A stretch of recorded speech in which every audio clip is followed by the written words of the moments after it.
Hey, folks, greetings from the Offensive Security Group here at Secure IT 360, coming at you with a new episode of the Cyber Threat Perspective. You've got Mr. Spencer and myself, Brad, here. And so today we're going to talk about ways to show off your offensive security skills, right? Or ways to show off cyber skills. And it's a super cool topic. It's something we're excited to talk about. And, just as an aside, if you like what we do, make sure you like, share, subscribe, all that good stuff, because we're on a couple of different platforms. And we look forward to seeing you again soon. So Spencer, you got a blog post on this, right? That's on offsec.blog. For those of you who haven't seen the blog, it's offsec.blog.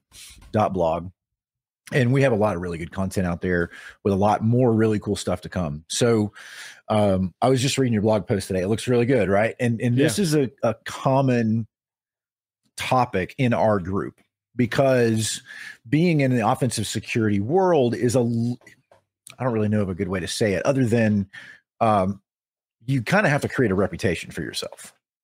And is that kind of what your thought process is with writing this blog post? Yeah, definitely. It's like, I'll share how I got my start in pen testing and in cybersecurity in general here in a minute. But yeah, the motivation for this was, everybody talks about the skill shortage and kind of the job shortage in cybersecurity and hiring good talent and getting people who are equipped to do the job. And this is just kind of a culmination of things that you can do, whether you're starting that job hunting search, straight out of college, or you're in a job and maybe you're not super into it and you want to change fields, or you're in a cyber job and you want to go to a different discipline or go into pen testing. These are just some things that have been on my mind, things that I've done personally that I think have helped me in my career and get to the point where I'm at now. So yeah, that's kind of the motivation, behind releasing this is, how do you show off your skills? How do you differentiate yourself? How do you move up the ladder? That kind of thing. That's awesome, dude. And I definitely have some interesting insights on that too, just because I have either been getting hired or have been hiring in the pen testing world for like 2 decades.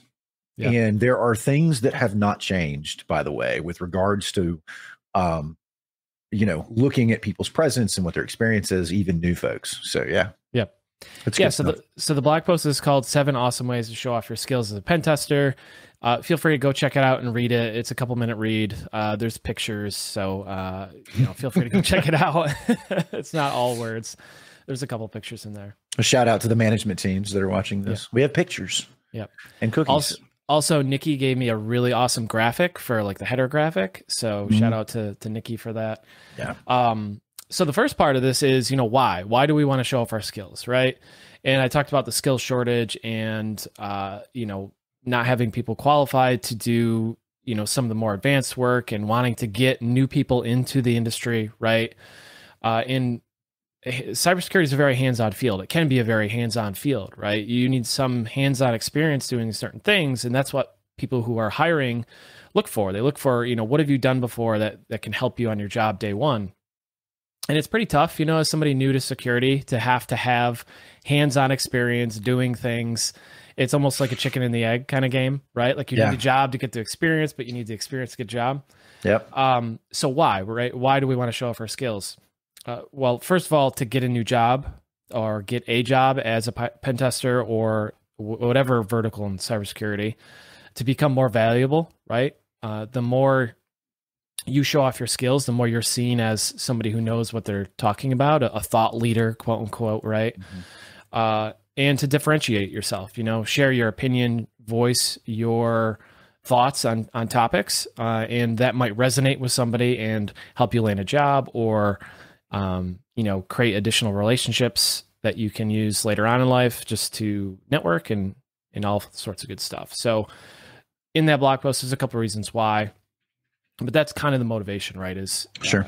Become more valuable, share our information, pay it forward, all that good stuff. I was actually, so we work with a company called Cyber Tested Talent. They're a partner company of ours. I think they might be a sister company, but one of their customers, is hiring through Cyber Tested Talent.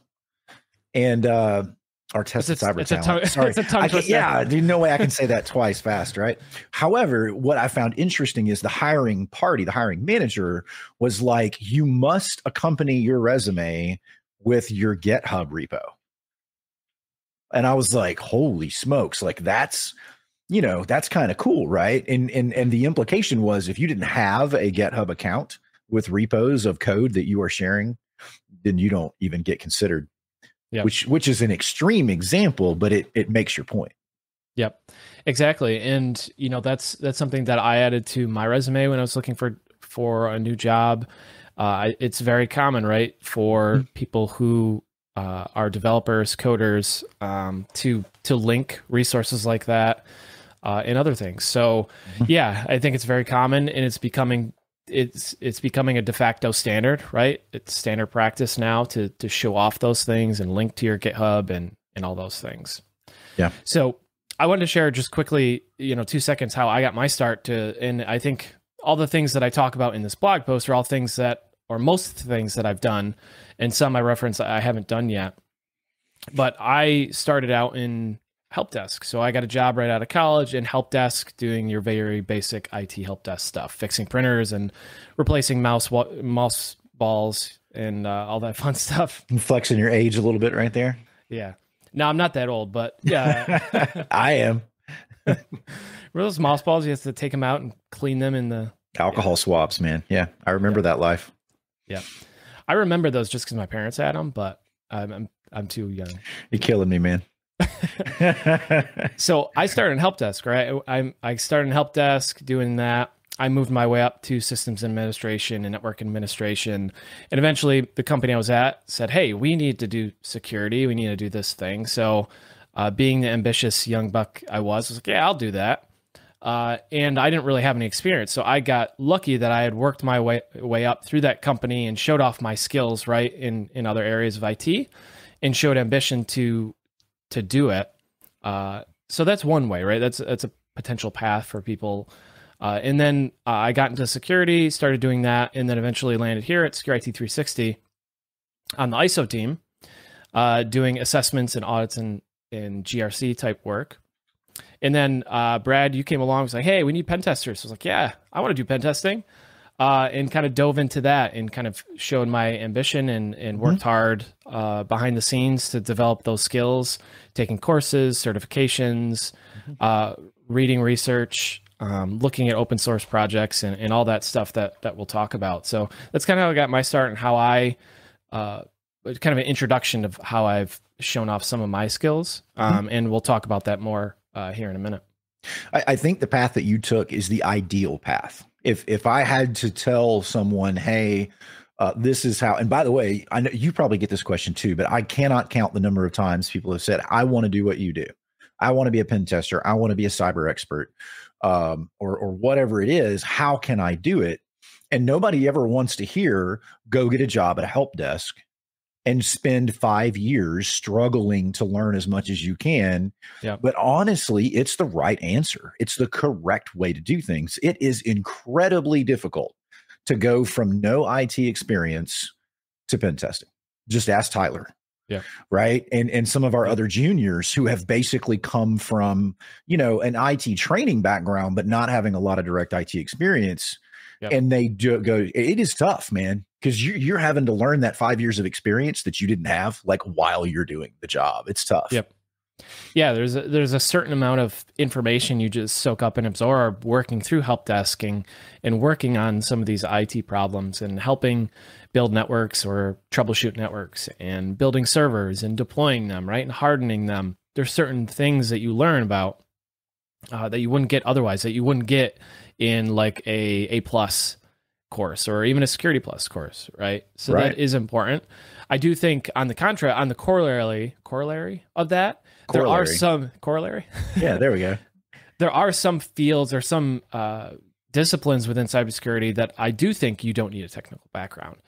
Some of the things like threat intelligence or it's helpful, but it's not required. Or, security awareness is highly dependent on psychology and things like that. So less of a dependence on technical background. Yeah. So there are things within cybersecurity, if we're talking about that as a whole, But yeah, I would agree with you. I think having a background in IT and help desk and system administration has really helped me a lot in pen testing. Yeah. Because a lot of people will say, and I'm sure you'll agree, is like pen testing is just being a bad sysadmin, like a nefarious sysadmin, right? It's like abusing things that are there to abuse the network. So agreed, 100%. So some of the things that we talk about in the blog here of, how to show off your skills. I'll go through the list, as a whole, and then we can talk about some of these that I think are maybe more interesting or more, visible outwardly. And to be fair, like this is a very meta conversation, right? I think the whole point of doing this, right, is to show off our skills and share our knowledge with people, and show that we're, doing some fun stuff. So this in of itself is kind of meta, I think, which is kind of interesting. I think so. So a blog, right? Having a blog is a good idea. Sharing your information through a blog. CTFs, doing things like Hack the Box and Try Hack Me and Over the Wire, you name it. There's unlimited amounts of CTFs and vulnerable VMs, and I think that might be a good one that we dive into. So it's interesting. I didn't know this going into it, but I hadn't really had a very large social circle in the penetration testing space just until the last couple of years. I was a pen tester, but I just didn't associate with other pen testers. I would speak at conferences and then I would run away because I didn't want to talk to anybody, right? And I just wasn't a very social person. And so I've changed now. I'm a very social person. I like hanging out with other pen testers. But what I found fascinating was CTFs are an awesome conversation starter. And they're awesome fodder for discussions. Like, hey, man, you remember that juice shop vulnerability where you had to like play with the JWT? And like you can find common ground with other pen testers who have done the same CTFs that you have done. I've found that to be an interesting observation, that it just kind of makes you part of the club, if that makes sense. Yeah, there's whole communities built around CTFs and doing it, doing really hardcore advanced CTFs. Like there's a thing called a pro CTF player, right? There's actual tournaments, kind of like esports, they're like there's video game tournaments. There's actual tournaments, for CTFs, which I think is interesting. Hack the Box hosts some of them. I know there's another website that you can go and find some of these. I forget the name of it off the top of my head, but yeah, you can build communities. There are communities built around this. So I definitely agree. Networking, relationship building, meeting people. And then also, we've done a CTF as a team last year, was it? And at the Cyber Summit down in Alabama. And that was a fun team building exercise, right? It was, yeah. It was really cool. So there's a lot of great reasons to do CTF. If you can afford the time and it's something that interests you. Yep. Agreed. It's really cool. That's a good call. Videos. So, like I said, meta. Well, here we are. Yeah. Videos. This could be a variety of things from, your John Hammond style videos where he goes into depth, like reverse engineering a brat or a piece of malware and showing his technique for doing that, and kind of very educational, instructional. You could do things like IPSec, where you go through a Hack the Box and you talk about how you solved a Hack the Box thing. There's a number of really good cybersecurity pen testing, content creators that do all sorts of videos. And you can do a talking head like we're doing now, but videos is a really good way to show your communication skills, show that you have some information or understanding of a topic and show that you can communicate it. So I think videos are really good. It's a very outwardly thing, but it can be intimidating, right? It can. It makes you feel almost vulnerable. You're exposing yourself and your flaws and your idiosyncrasies. So it can be challenging to kind of get over that hurdle, but you could do podcasts, right? Podcast is kind of alternative to that. You don't have to show your face, you can do you. Yeah. Yeah, absolutely, man. I love it. And there are ways, obviously, if you don't want to show your face or you don't want to use your voice, you can overlay text, don't let insecurities and, concerns like that hold you back. There are lots of ways to produce video content that that don't, put you at risk to be embarrassed. But even at the same time, the more you put yourself out there, I think the more you find that whatever weirdness you have, everybody else has their own, and it's okay. We come out here every week and make fools of ourselves, and we have a blast doing it, and we just hope that it helps people. So yeah, don't be afraid to look silly. Yeah. Right. I do every day. Yeah, and the imposter syndrome thing kind of kicks in, right? And we had a conversation before. I forget if it was recorded or not, but we had talked about imposter syndrome, and 99.9% of people are not experts in the thing that they do. Right? There's very few like deep technical experts in those things, especially I think we were talking about like Windows internals. You were talking about Windows internals and like the Windows OS, the actual Windows internals and having a deep understanding of that. I think there are experts at that, right? Sure. But a lot of people are still learning. We're all still learning, and it's okay. It's okay to make mistakes and get things wrong and show that side. I think it's important that we show that side too, from time to time. Yeah, the first time I ever heard the word imposter syndrome was from Black Hills Information Security, at a podcast or a video on it. I can't remember what it was. But I was like, holy smokes, somebody gave that a name, because I felt that way my entire life. I would go into a room full of air quote security experts, and I would always say, like, am I the guy who doesn't belong? And most of the time it turned out like 80% of us were in this like middle section of, we know some things, and and that's all you need. Right. So yeah, I'm with you 100%. Man. Yep.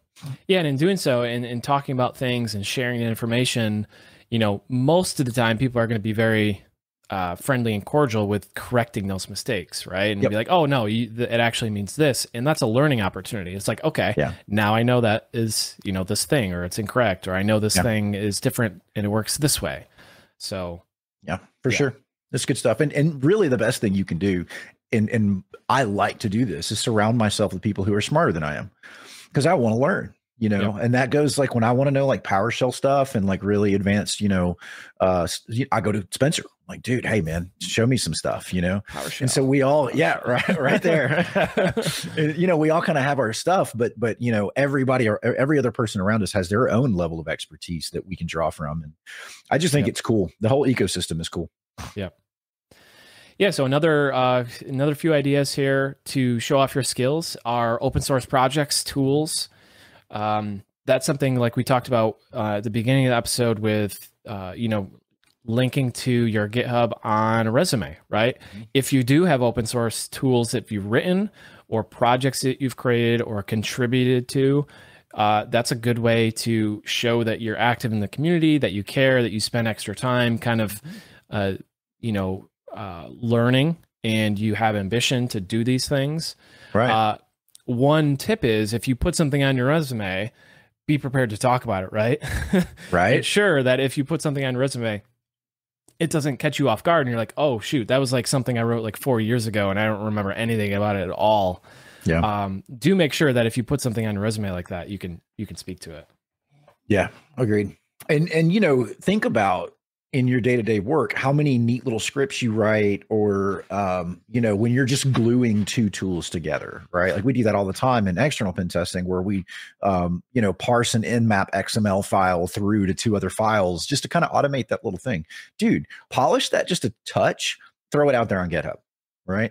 Yeah. Give it a README file and call it a day. You don't have to spend a lot of time on this, but in most cases, people have already created some really unique stuff. Yeah. And so, this might just be a free ticket for you to throw some stuff out there and be like, hey, look at the work that I did.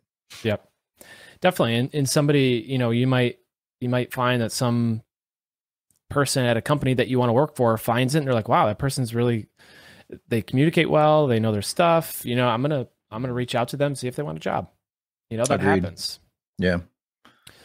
Conference talks. So something I personally haven't done, myself is go to a conference and talk and like have a talk at a conference, right? I've done a lot of videos like this, or a handful of videos like this. I've done a lot of webinars internally. My last company used to do a lot of internal webinars for people based on IT and security and all sorts of different topics. So I've done talks, but not a conference talk. So a conference talk is a great way to kind of get your name out there, show your reputation, and it's kind of like a badge of honor, right, to speak at some of these conferences like Black Hat or DEF CON or some of these big well-known conferences where there's a lot of people submitting talks.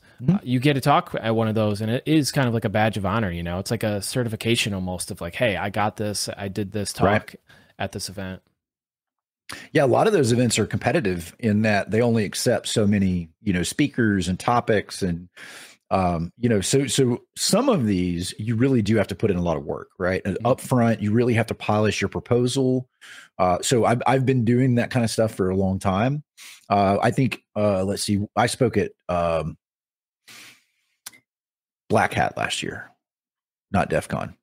But it was virtual because my airport wasn't really flying to Vegas. But anyway, but it's tough to get there. Now, another option to consider are regional conferences, right? Like there are, I think, 3 security conferences within 2 hours of where I live every year. And they're small enough that if you apply early with a good topic, you're going to get a spot. So that's a really good way to break in. I have to imagine up where you're at, you have similar things, right? Security B-sides. I mean, I don't know how many security B-sides, 1,000 or something like that, everywhere, all over man. the country. Some of them are in exotic places like Hawaii. There's vacation and a conference. Yeah. So there's conferences all over the place. It seems like every month or every week there's a conference, but security B-sides is a locally run security conference where a lot of times admission is free or very inexpensive. There's talks, there's workshops. So those are a good way to get your feet wet and get started doing the conference talk type thing. Yep. Agreed. Yeah. Conference is an awesome way to go. The last 2 that I have on the blog here and on my list are certifications and then vulnerability research and bug bounty. So certifications are kind of like that necessary evil, right? I think there's a lot of contention with certifications, and a lot of different opinions on it. My thoughts on the blog, and Brad, I'm curious to hear your thoughts on this as well, is certifications are good, and we should put some emphasis on that, put weight on it. But in my opinion, I don't think it's as much as we think we need to put an emphasis on it, right? Like I think it carries weight, but not as much as we think.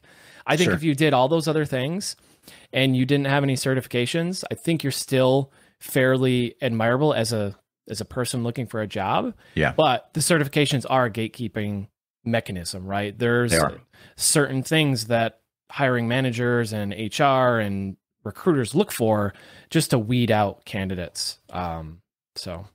Yeah. So a couple of things on that. First of all, I agree with you that I don't feel like there should be, keyword should be, a lot of emphasis on certifications. Certifications are a point in time test, right? So within an hour of that certification being written, not when you took it, when it was written, it's already out of date. In most cases, the exams are impractical. They don't represent real world work. And so because of that, and also they're just wildly variant in how difficult they are. You can go take, like, I like your humble brag here because you listed your certs in the screenshot, by the way. That was good. But like, I mean, the CISSP that I took, for example, like in 1937, it was on stone tablet, right? Right. We were knocking out, like Sanskrit or some shit. But so all of those bad things said about certificates or certification specifically, you need to get some, because to your point, HR may not even let you in the door. So you may be eliminated for not having the box checked before you even get into an interview to be a penetration tester. But here's the big thing. The big thing is this: when we as professionals go out and do work, we are doing work as a skilled person. And there may become a question on how you measure skill, right? How you measure a skilled professional. If you're a plumber, there's a certification process that you have to go through the state. If you're an electrician, there is the same. Currently, certifications are required for contract penetration testing because you have to be able to defend yourself if someone questions your work. right? Yep. Yes, I am qualified to do this because I hold XYZ. And it's that reason that offensive security here at Security 360 requires everybody on our team to get a certification, a new certification every single year. Two things. One, it makes sure we don't slack. Two, it builds our portfolio of certifications. And really, third, it does what you listed here to do, right? It proves that you belong in the pen testing community. So I think certifications are junk, honestly. But the world that we live in doesn't agree with us. And therefore, it's the best we have as a baseline. Yep. So yes, it's that necessary evil. It is. It's like, and there are certifications that are fun and enjoyable, and there's a number of certifications you can get. I was really, I had a really good time getting the PNPT, Practical Network Penetration Tester certification. I thought the courses in the exam were really good. GPen was really good. Obviously, some of the content were things that I had already learned or gone through, but still a great course. Even the CISSP, because it's so wide, right? It's like a mile wide and inch deep, they say. Yeah. You have to cover so many different technologies. You're exposed to all those different topics. You're exposed to Kerberos and cryptography and governance and all these different things that introduce you to the topics. So you kind of know what you need to know, if that makes sense, right? You get exposed to all these different things and you get a sense of what you should know or dive into more or learn more of, which is good. Yeah. I mean, it does guarantee that you at least understand what words mean in your field, right? Right. Like you hear a Kerberos and you're like, what? The three-headed dog? Yeah, right. Exactly. So, having these certifications, especially like the ones that you do, at least guarantee an outside unknown third party can look at you and say, okay, he's not completely unfamiliar with penetration testing. Yep. Right. I think we could all agree that they give you that level of guarantee. Beyond that, who knows? Yep. Definitely. And the last one before we wrap up is vulnerability research and bug bounty. So I have not done bug bounty before. I've not done vulnerability research before in the context of what we're talking about today. But I think that is kind of that next step, right? Let's say you've gotten some certifications, you've got some skill, you've shown off your skill, and you kind of get to that point.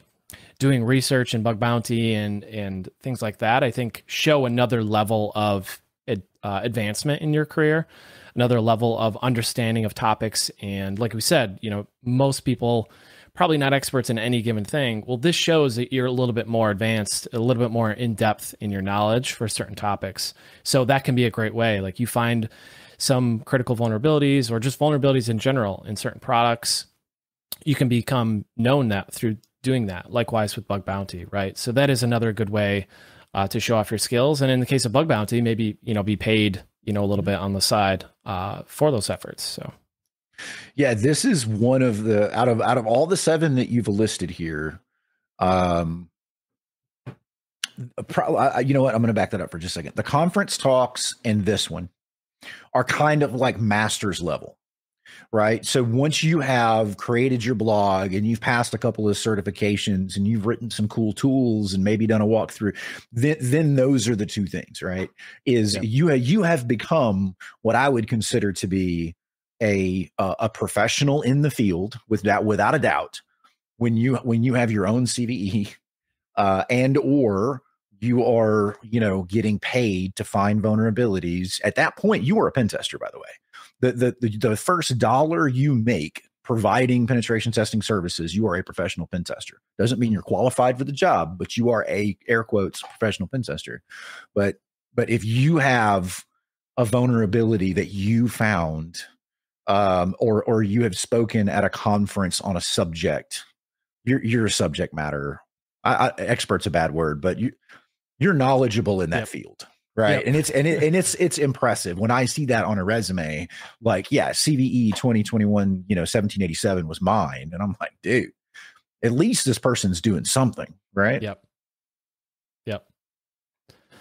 Yeah. So that's the list. I think, like you said, that's again more of an advanced thing, but I think.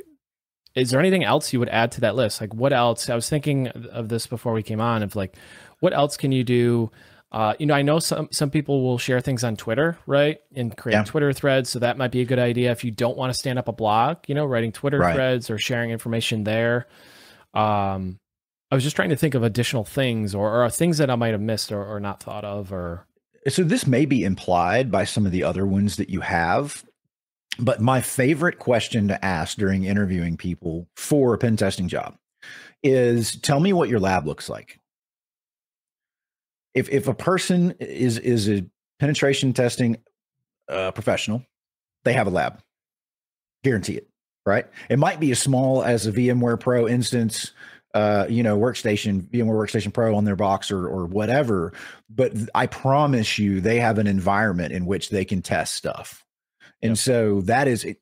And I don't know necessarily that it's something that shows off your skills, but it is absolutely something that creates a division in people who are serious about this work and people who are coasting along. Tell me what your lab looks like.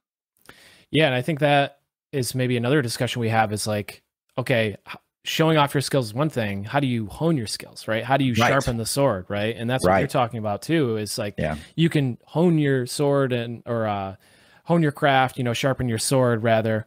So how do you do that? Creating a lab, doing research, things like that. So that might be a good discussion as well that we have is I like it. How do we take our skills now and continue to make sure that we are continually getting better, learning new techniques, implementing new techniques, things like that. Yeah, agreed. Yeah, in this world, there is no standing still, man. You're either getting left behind or you're progressing. And that's just the reality of what we do. So, yep. Cool, man. So I think that's all we have for you guys today. If you enjoyed this episode, please share it. That's the best way that you can help us out. And check out that blog post that Spencer put up. It's really good stuff. And we'll see you next time. See ya. See ya.